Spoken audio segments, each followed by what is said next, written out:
Good morning, everyone. We have a very special episode of Coffee with Kristen, but I'm not going to give any of it away. You're going to have to watch.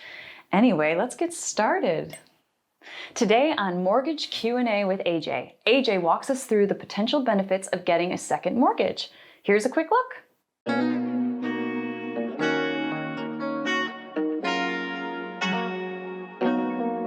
Welcome to this week's episode of Mortgage Q&A with AJ. Today, we will be talking about when is it a good time to take out a second mortgage. The first thing is on a second mortgage is there's two types. There's a fixed second mortgage, and then there's they call it a HELOC, again, abbreviations. Break it down. HELOC, it's an equity line of credit.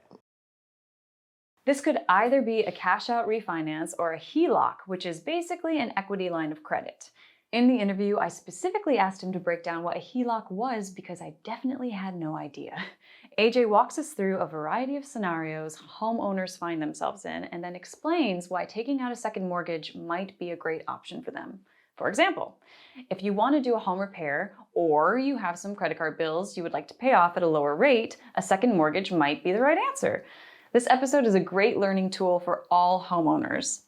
Last week, we talked about how houses are flying off the market in just a week's time, and according to this article I was reading on CNBC, many potential buyers are forced to continue renting because the competition in the housing market is so high.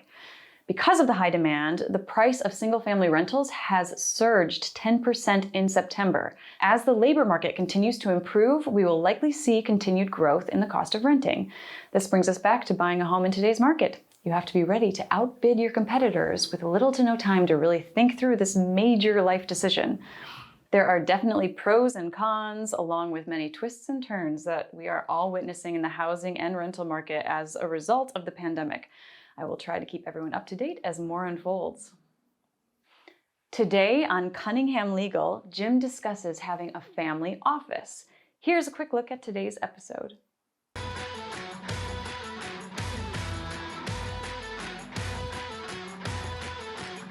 Hi, this is Jim Cunningham. Welcome to High Net Worth. Consider a family office for your financial, tax, and estate planning needs. But I would say that a family office is it's a bundle of services that provides tax and wealth advisory for what we would consider ultra high net worth individuals. Here today, Cathyana Jean-Baptiste, who is a graduate of the George Washington University in DC, as well as an LLM in taxation. The more money you make, the more complicated taxes and overall money management becomes. Having a team working on your behalf to ensure that you are taking full advantage of your wealth is important. For families with large estates who have complex financial needs, it may benefit you to have more hands-on, dedicated care. We actually have a guest on the show today. Cathyana from Cunningham Legal is here to tell us a little bit about herself and her experience as an attorney. Cathyana, hi. Thank you for being here. How's it going? Oh my gosh, it's great now that you're here because I'm used to being here all by myself. So it's nice to have someone to talk to. Happy Tuesday. Happy Tuesday to you as well. I hope you had a good Thanksgiving. Yeah, no, I'm excited. Cutting up the turkey and everything. Yeah. Well, first of all, thank you for being on the show. It's really, really great to have you on here. I have a list of questions for you, and I guess let's just get started, okay? Okay. So what experiences led you to becoming an attorney in California? I think, growing up, I'm from Naples, Florida. Mm-hmm. I'm first generation American. My parents are from Haiti. I was raised in Florida most of my life. Uh-huh. I went to undergrad at UMiami, and then I wanted to go to law school, so I went up north to do my law school classes in DC. I had a great time there, started my career off in DC. And then I really wanted to get to kind of LA and California. I visited LA, California, and did some nonprofit work there during the summers of the undergrad, and I really loved it. And so during the pandemic, I took that opportunity to move to LA. Oh, wow. During the pandemic. I started at a great firm with Cunningham, and here I am today, just living the dream, surfing, going to the beach. Oh, you're a surfer and an attorney? Yeah, I'm doing my best. I'm a starter, but I think I'm getting pretty good. I mean, that's pretty impressive. You're so much cooler than me. All right. So what made you go into law? I was really interested in the law, even at a young age. In middle school and in college, in middle school and high school, I was part of a program called Teen Court. So I basically, as a student, volunteered at the local courthouse every week with some of the local attorneys. And I helped them with the juvenile hearings, kind of walk the defendants through what the consequences were of their actions, and kind of help them get into those volunteer programs and meet their minimum community service requirements. And so that's when I really got into it. I loved it as a kid. And then in undergrad, I majored in poli-sci and economics and was part of the pre-law society there. And I was really heavily involved in the pre-law society. And I was working on immigration law, criminal justice work. And I was like, you know what? I clearly have a passion for this. I've been doing it since middle school. Yeah, wow. Like, you were prepared. Yeah, at a very young age. Seriously, wow, that's very impressive again. Well, okay, I think this is a great question for you then. What is your superpower? Well, if you didn't know, I'm Wonder Woman. Oh, wow. I believe it after all of that. I really do. Well, I think some of my superpowers, similar to Wonder Woman, is just caring and helping people. Yeah. I think some of the powers I do have as an attorney is not only giving out quality work, but also making sure my clients are happy. I'm focused on their personal scenarios and giving them a legacy plan that works for them, their children, and their grandchildren, so they can kind of grow that generational wealth. I look into the future and I give them the best outcome possible to get to where they need to be overall. Oh, that is such a superpower. And I also think it's just another thing is I always go above and beyond. At my old firm in DC, I used to do, I did tax planning, advanced planning, and family office. And one of my clients, with one of my family office clients, you know, they're very excited at having their annual meetings and getting their, having the presentation with their children, kind of walking their children and their grandchildren through their family mission and where they were financially and what their goals were for the kids. And we had the meeting, and then the meeting materials were supposed to come in from Chicago that day, and then the box never came. And so we were just sitting there, all of us were like, okay, what are we gonna do? Right. But I was like, you know what? This client really wanted to have this meeting with their kids. The kids flew in from out of state. And so I gathered a whole bunch of associates. I said, let's reproduce these materials for the presentation in the next 2 hours. And I'm gonna try to book it, hop in a taxi, and make it to the presentation so we don't have to cancel it. So we were able to put the presentation materials together. I hopped into the taxi, I made it to the meeting on time, and the partner was waiting there. We did the presentation, and just the look on my client's face made me really kind of, you know, appreciate what I'm doing for my clients. And I think that's just going above and beyond is really what I think is one of my superpowers, is just going that extra line. Most attorneys would have just canceled the meeting. I was like, no, this is a special day for that client, and I want it to be a special day. Wow, you really are a superhero for all of the generations to come. I mean, that's just so impressive. And like, I mean, man, I wish you were around when I was younger. I would have come to you. I could have used your help. Well, I'm here now if you need any help. Okay, I'll probably be giving you a call.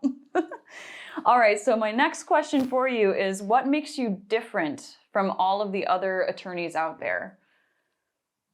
I think it's more so of my hybrid experience. When I first graduated from law school and I finished my tax LM, I worked at a major Big Four accounting firm. And so I got a lot of tax technical experience doing M&A transactions, international tax, just a lot of corporate work. Yeah. And then I transitioned over to estate planning and private wealth, working with families and kind of getting that hands-on experience. I love people, so I kind of transitioned to that. But I sort of turned into a hybrid attorney. So I'm not only as an estate planning attorney putting together their legacy plan, I'm able to take my tax experience inform tax planning strategies so the family's saving taxes yearly and even in the long run with using their exemptions to avoid these like major death tax bills in the future. And I think another aspect that makes me different is, just being an African-American attorney. Being a young Black woman, I've been able to help my Black community. I consider myself a leader in my community, kind of doing legal services, and we have a broad array of diverse clients. And, excitingly, over the last 3 years, I've been rewarded, top 40 under 40 African-American lawyers in the nation. And just receiving awards like that and knowing that, I'm helping the community is really, really, really exciting. And I think that's what kind of makes me different. Yeah, congratulations, by the way. Huh? Congratulations, by the way. Oh, thank you. Thank you. And it's a blessing. I love my clients. That's incredible. Okay, this is my next question. What is it like being a millennial attorney? I think being a millennial attorney, I get the best of both worlds. So I was there, and I think you know this, Kristen. I was there. Now I'm here in the what I consider the tech revolution. Now we have all these digital platforms, whether it's Venmo, Instagram, and now we have cryptocurrency, and now we're launching virtual worlds and metaverse. But I was also there before internet. When we used to go to, you remember, like Blockbusters, we had no cell phones. We went outside to play as opposed to having video games. Yeah. So as a millennial, I'm able to take both of those experiences and kind of adapt to my clients. So whether, it's a client from the older generation or it's a client from the new generation, I'm able to adapt to how they want our services to be. So with my younger clients, they want to tax, they want to pay with crypto. And I'm like, hey, go ahead. Let's just tax. And if you want to communicate that way, that's the way I can communicate. And then, some of my clients, they love to be in person. They want to avoid the telephone or Zoom. And so I also do that. And I think it's empowering to be able to kind of give the clients what they need in the moment, but using my current environment around me to my advantage, which is the digital platform. Right. Now. I never really considered that about millennials, being one myself, that we are able to sort of communicate and understand the generations after and before. We're sort of sitting in the middle. I've never thought of it like that before, but that's really interesting. And I feel like that would be another one of your superpowers. I feel like you have a long list of them. Yeah, it's crazy how we used to fiddle with the beepers. Totally. Now we're on iPhone 13, right? It's insane. Yep. Okay. Oh, this is my last question of the day. So, what motivates you, and do you have any advice for aspiring young professionals? So it's kind of a 2-in-1. I think what motivates me is just following my passion. So the best advice I would give anyone is just follow your dreams, no matter how big they are. Just go for it, because it's just a series of steps. Yeah. I told myself when I was in law school, I was like, I wanted to go to law school. It's 3 years. It's 2 semesters a year. It's 5 classes a semester. I kind of broke it down, and I said, you know what, Kat, you have 30 classes to take before you graduate from law school. And so I kind of focused on the small tasks. I took it class by class, and I did my 30 classes, and lo and behold, I graduated. So I always tell people, have that big dream. Don't falter from that big dream. Take that big dream and then break it down into small steps. And eventually you'll get to where you want to get. And just focus on it. Don't let the bad days get in your way. It's just a matter of consistency and perseverance. Just keep going. And so that's my take on, that's my best advice that I took for myself and for other people. That is a beautiful message and reminder for everybody, because I feel like in this day and age, there's so much comparison happening because so many people are on these digital platforms, and sometimes it can cause people to feel like, oh, I'm never going to get there. I'm never going to get to where that person is. And just remembering to focus on your own dreams and goals and pursuing those and taking it one step at a time is so important in this day and age, I feel. And so I feel like that's just the perfect advice to give. And you are such an inspiration. I honestly am we are so excited that you came on the show today to tell us all about yourself. And I can't thank you for enough. having me. Yeah, it was really, really, really good to meet you. And I hope that you enjoy your holidays in sunny California. And thank you for having me on the show. I was really excited. Of course. Thank you. It was so good to meet you. Take good care. Bye. Bye. Well, that was a fun episode. It was fun to have a guest on because it's usually just me. But thank you so much for tuning in, and I will see you tomorrow for another episode of Coffee with Kristen.